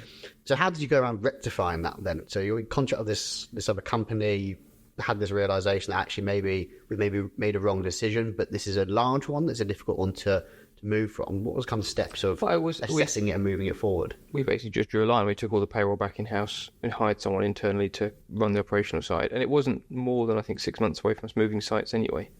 It was pretty close to this. So, we needed to move to a bigger site. And we just said, look, we're just going to find our own site and take a lease on a big building that we didn't really want. First, the kind of middle managerial role. Obviously, people who've been senior and knew what they were doing because they've done it longer. But the idea of someone's job being to manage people, well, the sales team was 2-3 people, maybe 4 people. The software team was 3 people. The warehouse was 30-40 people and trying to work shifts and stuff. So now they were the first team that needed some sort of structure to make their jobs and their lives work together. And that was, that was our first kind of step into that challenge. And that's one that I don't know where we are today, but that was the hardest adjustment to make, is to try and work out how to choose the right person to be there for other people. Yeah. And that's the problem with scaling bits. So the other thing, and a lot of people, they think, oh, you grow a company, you got lots of cash, you just hire really good people. But it's really hard when you're growing quickly, because actually, I remember we hired our first CFO into the company. So I used to do the accounting. We had a lady who used to do the bookkeeping. We hired our first CFO in. I remember on day one, he's still, your VAT returns due in a couple of weeks. Who's doing that? And I'm like, well, you're the CFO, like, you're doing the VAT return. It's like, oh, well, my last company had a team for that, so it's not something I can do. I was thinking, you what? Like, you've literally come in. It's like, oh, well, I need to hire some more people. It's like, no. I did all the accounts by myself with one other person helping me, whilst also running everything else here. You're full time just doing accounting. Like, there's no way you're hiring more people just to do VAT return. And he lasted less than the week before he was gone. And we've had this a few times where, if you hire people too senior, they're very strategic, but they can't get stuff done. And you hire people that are more junior, and they're very, very good at getting stuff done, but they don't have the strategic foresight of what does it need to look like in 12 months' time. It's very difficult to help people do personal development when a company's growing multiple times a year. No one develops that quickly. No one's ready for the challenge of being a manager to twice as many people, then 4 times as many people, then 8 times as many people. It doesn't really work that way. So you've got this odd thing of both being on the edge of your own development, the own experience of things. This is our first proper job by this point. We've been there for 4 or 5 years. And yet we're having to try and make decisions about people who are either, 30-year veterans of some discipline within the related industry, or have just worked with us for a while. And it's really hard to be very special people that can kind of keep up with that type of development. And it's a very special person who can take a step back from their, I was one of a team of 40 that used to do the whatever. And it's all on me. I'm going to do it all for this little company now. That's the hardest thing when you've got good people, but they're not able to keep up. And that's not criticism of any people, because that's very common. As you said, you're growing 2x, 3x a year. Like, people generally don't grow at that rate. And so, like, trying to manage that, or hiring above people, no one likes to have someone hired above them. Yeah. And quite often you'd find that people hate the idea of it, and they're like, oh, well, I'm going to quit if you do that and everything else. And then once it's happened 3 or 4 months later, they're like, well, you know what, it's so great, I learned so much more from them because I've actually got someone to look up to that actually knows what they're doing, rather than us two mugs that are trying to guess, and they're not really learning the skills. It's fair to say we weren't developing. No, 2x a year, we were just hanging on to bits we could firefight as we went. Obviously, you're on a really steep growth curve at this point. How aligned were you guys in the direction of the company, where it was going? Was there any points in which there was disagreements, and how were they potentially resolved? At that point, we knew we were going to international stuff. I think of the strategic stuff we were talking about, international was a way of doing it, because then we could basically do the growth journey again in an accelerated way. We could start small, we could start cheap in the corner of someone else's warehouse. We put the software into a state, or it's grown into a state where, you could turn it with a suitcase with a scale and a scanner in it and start doing stuff. And I think we literally did that then. It was before we left Sawston that I set up Ohio. Yeah, so we had Ohio, and then New Zealand Post came after us and actually said they wanted the system, so we went to New Zealand and did that. I think the big divide in opinion on us, though, happened when we got to the point where there was kind of commercial decisions versus, I don't know what, the kind of logic decision of, like, actually, we want to do this because out of principle, this is the best way of doing it. Principally, we said at the beginning, we can't, the system we thought was a better way of doing it. And sometimes you get some big customers come and say, do it differently. Can I just have it done this way because I just want it done this way? And it's like, well, no, this way's better. It's like, I don't really care. I want it done this way. And from a commercial point of view, the changes they weren't that huge, but the money they were going to be spending with us was substantial. And then you'd be like, fine, we'll do it that way. We don't really agree with it. We think it's not the right way of doing it, but we'll do it because we have to. And then you end up, and this has happened a few different times. We've built a few different things for different companies, and it starts to cause a few internal, it just becomes harder to manage and issues. And I think you had more of a principled view of, you'd rather work in a company that was a bit smaller doing things the right way. Yeah. I was more interested in, what, this is a bit annoying, but if we throw enough money and people at it, the problem will go away. This theme will come back and around for the rest of my journey in the company, which was, I was very, very happy to have a perfect company at whatever size it could be, but I wanted to be perfect. Yeah. And I was, by the end of it, shouting and screaming about firing our best clients and burying people within the... Not our best clients, our clients that spent the most money, but had the maybe the systems. Yeah. Challenges.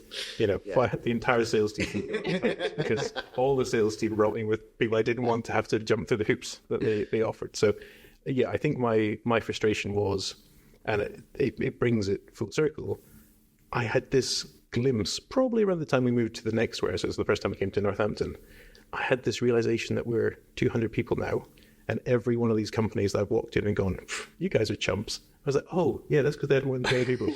That's every business becomes a victim of scale at some level, and it's a different problem to tackle than it is that first part of the scale up. The number that Peter always mentioned, and I think gets circulated, is once you have 50 people in the company, then it's different. And I think, again, our company didn't fit that because we have this large operational contingent, 80% of our workforce being operational and 20% being the office.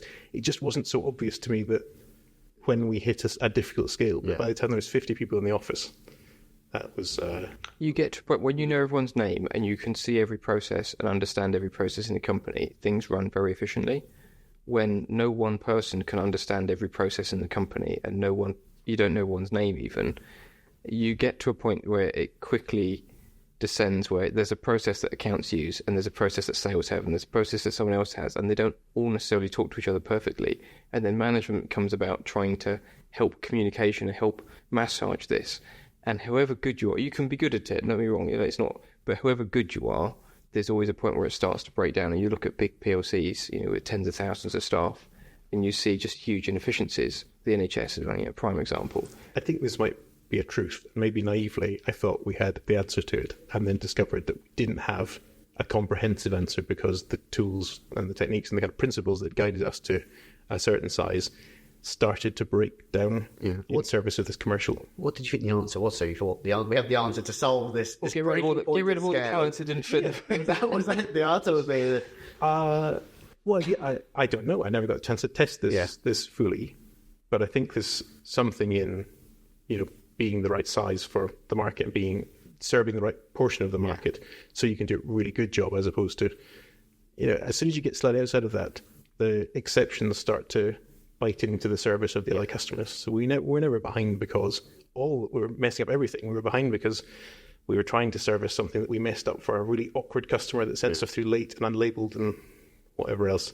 I think we also came into an industry that is, when we started, we were quite naive. All you've got to do, get the order, print the label, put it on the box and put it in the post. It's easy. And you start to realise that when you end up doing tens of thousands of orders a day with millions of different items, that there's a lot of things that can go wrong. Most of them are people-based. There's a lot of other things that can go wrong. It becomes quite complex managing all the edge cases. And I think if you'd gone into a company that was like Uber, where there's a software platform, taxi goes out, taxi picks someone up, then, it's a very... maybe Uber's a bad example. There are some software platforms out there where the system in itself is very simplistic and there's not a lot that can go wrong. We're in a world, there's a lot of real world stuff that does and will go wrong all the time. And so the propensity to build a computer model that you can just let it run and scale it and it just keep on working, it falls apart very easily in fulfillment if you're not careful, because it does require a lot of good people skills and good people management. We had lots of arguments. I continuously, for 3 years or something, was arguing that we should have built a small CRM into our platform as opposed to trying to, I think, what was a third or fourth CRM we were on by the time. Fatigue of doing stopped basically arguing with it. Yeah, because there is this argument about, do you buy it or do you build it? Yeah. And there's so many, increasing number of great SaaS platforms out there, but they have not made the same choices we've made. And something like Salesforce, to use like an extreme example, it's just it's an everything shop for everything, in which you can build your own version of Salesforce, in which you can build your own version of Salesforce or something like that. And that's great if you need all of that. But if you're trying to be quite selective as a business and just the bits you want, you don't want to pay for 1,000 features and use 5 of them because the interface cost of that is very high. So I guess in the same way as not buying a warehouse management system in order to extract the information, you just build the core of one that fits nicely around our customers, and we're not selling based on feature selling. Like, here's 101 things we do, which 3 of them do you want? Now, here's how you ship stuff out and not make mistakes. Yeah. Do you want to ship stuff out and make mistakes? Then It's got to be in this size of box. It's got to have this label on it. That type of precision. And so that was James's view in terms of what needed to potentially happen. How is that opposed to potentially I took a more pragmatic view of these are customers willing to pay us a lot of money, and they, yes, there's some weird stuff going on, but the core of what they want is still what we do, and we should focus on the growth numbers. Focus on, I was very focused on. I was running some of the sales commercial side and everything, marketing at that point, and looking at how do we just keep growing the sales number, which does involve making compromises around, what you're willing to do and not willing to do. And I think Peter's view again was one of very much like, you are going to have a lot of bureaucracy. It is going to become like this. This is just the way the world is. Like, put up with it, guys. Like, just keep on growing. And I think that I've got the sense, tell me if it's true or not, that you saw some hope in the growth. That if we were bigger, then we'd have access to better people, and we'd have specialists involved. We'd basically scale away from this teething issue that is, you got 10 people, but now you need one manager. And I think there's also a view that once you get big enough, you can start to dictate to customers more about, no, you're not going to have that. Like, this is how it gets done. The reality is, as you get bigger customers, and then your bigger customers have bigger demands. And so actually the problem is harder to turn down. It actually gets worse. I think both saw the same end goal, but different directions to get there. Yeah. So I think where our paths diverge within the business is, James' response was to try and be strategic, trying to work out how to grow the top line, how to grow the capabilities of the business, which is quite against where I was, because I was firefighting, not really spending as much time as I should have been on the software side of things, because there was too much to do in customer service and sales and operationally and dealing with campaigns and all this type of stuff that needed boots on the ground. Bureaucracy is really difficult. So one of the things I remember that really pissed you off quite a lot, so we used to just say to deploy daily. James would write code daily and deploy it. Sometimes by the hour, you actually code live on production while we were working. And when you got 5 or 6 staff, if you break something for a minute, hang on guys, don't worry, I'm just going to fix this bit, carry on. There's a lot of productivity gains. We would sometimes go into a day with all these orders to pack, and by 2 or 3 hours later, we'd add another 10% efficiency because we'd just gone, there's a way we could do this better. And it was really fast to develop and innovate. It was really quick. And then we started to get to the point where I did a quick calculation. It's like, James, you realise if you take us offline for 1 minute and we've got 100 and something staff working, 1 minute is actually an hour and a half lost for every minute of downtime, and it gets worse and worse the more you just go. And if you hit America crossover times, then it's just, so you can't do this anymore. And you got a bit it's like, well, no, but one rule for James, but the rest of the staff were told they couldn't. It's like, no. The whole development team has to have a rule, which is you get to deploy once a week, unless it's critical, and you cannot touch production. It has to be tested and rolled out, and someone else has to proofread it before you can roll stuff out. And it really cripples innovation to some extent, but it does also give you a lot of safety. And you get to a point as a big company where being consistently up is more important than the innovation. And I think, the size James or J&J Global's got to today, having an hour off during the day is almost irrecoverable, because there's so much volume going through that just going, we'll just work an extra hour later for the whole team isn't something you can do. Whereas back then it'd be like, we'll just get a few people at the office to chip in, and it kind of, the problem goes away. So I think as you get bigger, there is a change in, fast, quick innovation has to become, yes, we want the best ideas and all the innovation, but we also need to be a little bit more thoughtful about the way it's deployed. I think maybe secretly the reason I wanted a smaller company is so you'd let me write to production directly. Yeah. When you say that now, people have said, people go, what, you used to write live to production? It's like, yeah. And actually, a small company, it's the right thing to do in a very small company, because it's quick. Yeah. You get a lot of innovation, but you can't do it once you get to a certain number of staff. And so then what happened next from that side? So there is some opposing views on the direction of you need to get to the end goal. Obviously, I think, I know the story because I've been here, that there was a time where then you decided to kind of step away from the company. Kind of what led you to that, and how did the conversations between you guys go around that time? I think, if I remember, we had a bit of a... Christmas is always a difficult time. Let's not beat around the bush. I think we had another Christmas that was a bit of a difficult time. You were trying to get software fixes out whilst also trying to help manage the FC and trying to sort out some issues of stock and everything else. And I was focusing probably on more sales and getting more business in. So I probably wasn't as close to some of the operational things that were going on. And I think you just worked too many hours. and got to the point where it was like, I can't do this anymore. Yep, that's all in there. I'd add to that operationally, we just moved to the Northampton warehouse. Yeah. So that involved a whole overlap period for 3 or 4 months, which was supposed to be the soft landing into the warehouse that had not been a soft landing. We were about to hit a wall in terms of having to be out of one. I was on holiday the week we moved, and we had a power cut. Like within an hour of you turning up, the power went off, didn't it? That's correct. We didn't have any shifts planned for the Saturday after we finished our move, which seemed like a limited, a not very sensible thing to do. So I was fighting fires. I was working a lot. I just moved to Milton Keynes, which I wasn't enjoying. Yeah. My partner had a new job because I didn't see each other. I was having a ropey kind of time. Yeah. Basically the whole time so I stayed to Sauce until the end. Yeah. James was on this side of things, and more of the operational team were kind of moving across as we went. And the offices were moving across. And by the end of the year, we'd had horrendous Black Friday, and then someone had organised a giant campaign that had gone wrong due to some reason. Yeah. So this was a customer. This is one of your customers that I would have signed up. And ended up like sleeping on a beanbag in the warehouse by myself, trying to pack hundreds of orders because I couldn't arrange any staff to come in.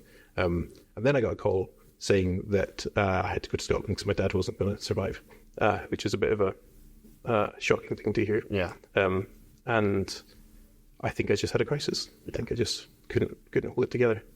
So by January, I just didn't come in. I didn't really get out of bed for a while. And there's that came first. So we didn't have a conversation. We didn't have a structure. No, we didn't. Yeah. It was difficult.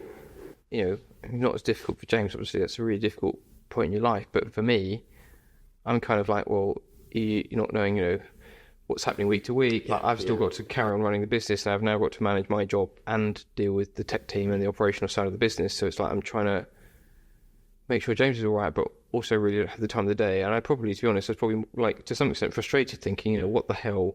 Like, how hard can it be? Like, it's difficult for everyone. Let's just turn up and get the job done. Like, we just need to get on with this because we've got too much shit to, as always, we've always got, story our lives for a decade. There's just too much stuff to get done. We just need to get in here and get this done. Like, what's going on? And I don't think we really had a proper sit-down conversation. No. And went through all that. I also think the summary of the effects that converged to, turn burnout into, actual catastrophic depression was... it made it very hard to... I never really got that together for quite a long period of time. So when I was trying to account for this difficulty I was having kind of engaging with the business, I was talking about, we ended the wrong size and we're focusing on the wrong thing and all these kind of really practical, technical or commercial things. That really wasn't that. Yeah. But as I was more and more kind of stuck and alienated from the day-to-day operations of the company, I wasn't making a good account of myself. Yeah. And I don't know how long it went on for. I actually can't remember how long it went on for in this kind of fugue state. But I was, after a certain point, I couldn't re-engage. Yeah. I felt too ashamed and too kind of out of the loop. Yeah. And the problems were all back there. Yeah. And I didn't have a plan. Yeah, the company also moves very quickly. That you step out for a couple of months, the problems change. You come back and it's like I don't actually know what's going on. It's quite easy. Yeah, I think I probably had already had the feeling I didn't know what was going on for a few years before that. And so it was, it was bad times. Yeah, and I let a lot of people down at that point and didn't really ever explain. Yeah, I think life deals situations that you need to deal with at the time, and those certain areas need certain attention at certain times in your life. And I feel guilty that we didn't really dig into it. I think too busy looking at everything else, didn't really dig into it to understand what was going on. Because it was framed as a technical issue. It was framed as a difference of ideas or a teething issue, a transitional issue, that kind of thing, and that just missed the point. Not because I was telling everyone what the point was, because I clearly wasn't telling everyone what the point was. Anyway, this came together with Peter kind of helping to work out what this meant. Yeah. And he, again, from his quite zoomed out view, didn't really care about the company particularly. Yeah. He wasn't personally invested in the success of the company. He wanted it to succeed, he'd help it succeed, but it was one of a portfolio of his. So his suggestion was clear. Now Hyde needs to get on with running the company. He's got the vision for running the company, and you you can't get out of bed, so you have to make a choice now to order to let the company get on with it. So that's what consolidated ultimately. I was told, I think quite accurately, that I couldn't just stay at home and somehow be part of the business. And if I couldn't describe for myself a path back into it, then I would stay out of it. And what was your relationships like at that time? So you mentioned that's a really interesting point there, that actually in hindsight, you were maybe too focused on kind of the day-to-day, and actually taking a step back and going, actually, there's this point now in James' life, there's a divergence, and it's caused a situation where you can't engage. Yeah, I and think what was the when relationship like back then? I think at that the relationship wasn't a bad relationship. I think there was a lot of confusion. I don't think we understood each other because I don't think we really understood. I don't think we understood the motives or what was really going on. No, we were continuing our general way of talking about things, which is very analytical, technical. How do you solve this problem? What's the right way to do this thing? But we were playing with half a deck in the context of trying to work out what I was up to. So I don't think that would. But as anyone running a business knows, like there's just always another problem, and some of the problems are just relentless. It's like they say about entrepreneurship, it's about strategy and everything else. Actually, it's generally about how quickly can you deal with the next problem and firefight. But I think we went through a phase, and I think it's fair to say that I didn't really have a replacement in the company to have those conversations with, the discussions about what do we do, how do we do this, and so we successfully continued to grow the company. But I think we came to move the warehouse to this building here, and there were a lot of things that probably didn't get challenged enough. We had some issues moving here. That was a really tough time for me. I'd just moved house, trying to sort out lots of stuff at home, trying to sort out personal things, moving here, some things not going well. And I think I found that hard because it's very lonely, because I'd been used to having a business partner, someone you can discuss stuff with, someone that if you can't turn up and sort stuff, that someone else would, and we did both ways. But, if one of us couldn't turn up, the other one, which was like, I can't come in today because of this, fine, the other person just deal with it for you. And you get to a point where it's like, I need to now delegate it to someone more junior or someone else, and I don't necessarily, there wasn't that. I think it did make a big difference. Yeah. Sure to how I felt around things. Just the ability to get things done. Yeah, actually, that's really interesting.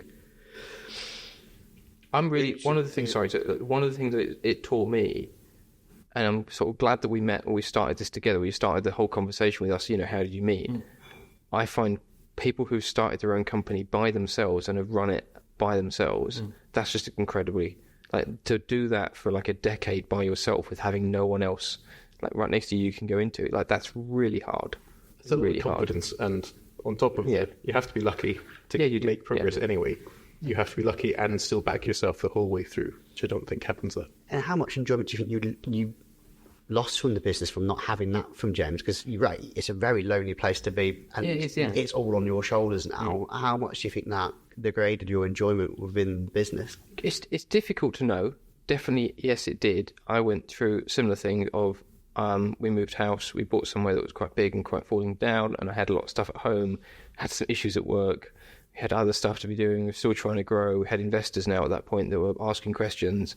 And I went through another bit of just losing the confidence in myself, I think, and being just, as you said, you got to back yourself as much as you got to back everything else, because every day every day is problems.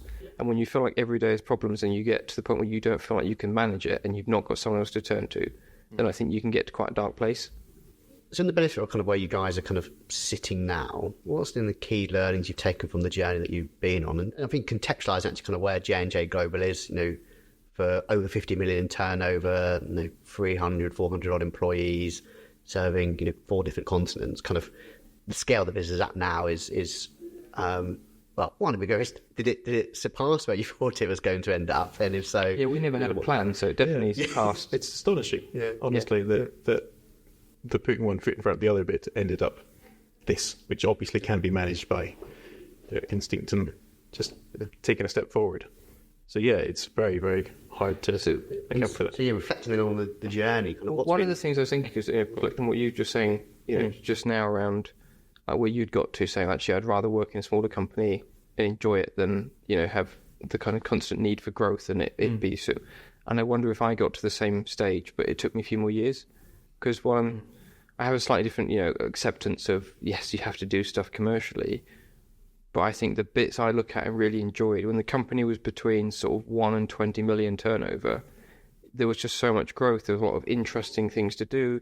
You could just go and get stuff done.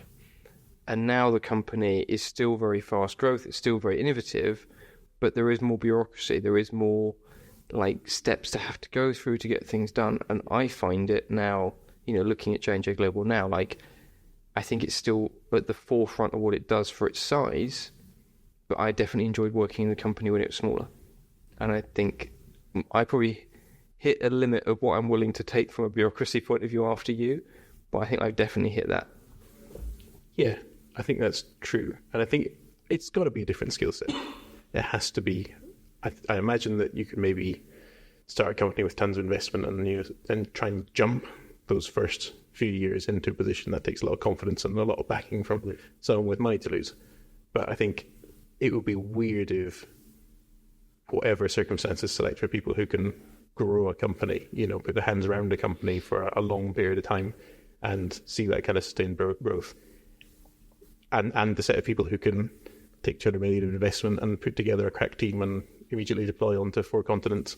That must be different people. There has to be a different set of sensibilities and skills and what they want out of their jobs and their lives. So, yeah, it's hard to fit the two together. Yeah, and I don't think I know where I'm going with that, but it's different. Yeah, and reflecting back then on kind of where the company had kind of got to, is there anything you would have done differently in terms of taking the company in a different direction? What would have potentially changed with the hindsight? It depends how you look at it through which bit. Like, if you're looking at like valuation, just pure SaaS, like just force the SaaS thing through, because like I find it amazing that companies get like 10, 20x on revenue and don't make a single pound profit. Yeah, for sure. Yeah, and get some AI. I'm always envious of people who've got businesses that just get stupid valuations that don't make anything or do anything. I think we wouldn't have outsourced our operational team. That was regrettable in its entirety. The only thing we learned really from that was not to do it, and actually how valuable it is to have people bumping shoulders between the different teams. And when so much of your business is operational, that means the salespeople need to be talking to the operational people every day. The developers need to be watching over the shoulders of every person doing every activity in the warehouse. It's invaluable to have that proximity. We should always keep it, and trading it out to someone else for some sort of perceived, specialism. They can do this because it's, that's just the generic bit of writing contracts and doing payroll. That wasn't true. It's odd though, because we started on a journey where we used to try and outsource a lot. Then we outsourced the phone system. We used to outsource a lot of different things because we said, we're not specialists. So buy what you need and focus on the core part of the business that's core. And I guess it really goes to show that, we thought at that time that operations wasn't core. The software platform was and the process was. And actually the people were core. Yeah.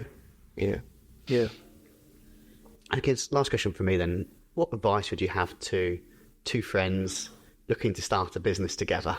Again, the hindsight of the years that have gone by, what would be your advice to them? It's a big question. Make sure you enjoy it. Yeah. Don't start at the wrong level and have some sort of alignment in what you hope for. I think it's a risk if the things you value in a business, in the day-to-day job, are misaligned, because you're going to have to do some of that. You might have to do lots of that. And if you can enjoy it, it's more likely you. I think it's also good that we had different skill sets. There's a lot. So I can't remember what the statistics are, but most companies founded by friends and partner, most of them don't succeed because they fall out. And it happens in more companies than it doesn't happen in. And I think the fact that, we had different areas of the company to look at, and while we'd discuss and have disagreements on the general principles of what we did, the things you did in the code were generally your decision, and the things we did from like a contractual, like sales kind of marketing thing were generally my decision. And so therefore, if we'd both tried to do both the same role, I think it would have been harder. And it must be something in that kind of Venn diagram of skill sets where if you're completely overlapping, then you're kind of redundant. You don't have coverage. It's not clear. It's still fighting for a position. You get a nice clarity. But I think if you were completely separate, it also wouldn't work. And you didn't have an opinion about our sensibility about the other person's set of work, you can't really back them up. You can't challenge them. Hyde is an impossible person to work on a software spec for, because he wants everything, pinned down before you've had a chance to work out, what it means for the database. With an exact number of days you're taking it. All this kind of stuff. So I think if you have the right set of personalities, which is highly critical, but not taking offense at it, you can basically stress test every idea quickly between the two of you, and what sounds maybe like an argument and what sometimes turns into an argument starts as a really thorough stress test of almost every idea that comes through, whether it's on accounting or contracts or hiring or software development or anything across the board. So I think you need to be similar enough and also different enough in terms of your skills. Well, I think the final thing I'd end on as advice to other people just, in business is a lot of people are judged on the success of their company. And you look at, the Bezoses and the Musks and all those kind of people, and you think, oh my God, they're formidable people. And I'm sure they're very good at what they do. They don't get there without being good. But there's a huge amount of luck in this as well. And actually, there's people that are as good as us that have done as well as us and stuff and ended up with companies a tenth of the size. And there's people that have probably done the same and ended up with companies 100 times the size. And, there's an element of it where you've got to accept that actually being an entrepreneur is about luck as much as it is about skill. And it's very easy to take it personally, as failure is, I've failed, or success is, I'm amazing, and take it to your head. And I think there is real, there is a real 50-50. There's a bit of skill, absolutely. But there's also a huge amount of luck in business. Yeah. And once you accept that it is luck, you must have luck. You also need to work hard and whatever else. I think that re-emphasizes the idea is to do the thing you enjoy, right? Because the idea of investing a period of your life which you hate into doing something in service of, because you guarantee you're going to get because all the work that you're going to do on this thing you don't like will get you somewhere. It doesn't always get you. That doesn't always work. So if you enjoy it, it's probably more likely to work. You're probably likely to stick at it, and even if you are unlucky, as most people are, you'll still have had a worthwhile experience. Thanks so much for the time and the honesty and coming doing this together. It's been a really fantastic talk. So thank you both so much. Cheers.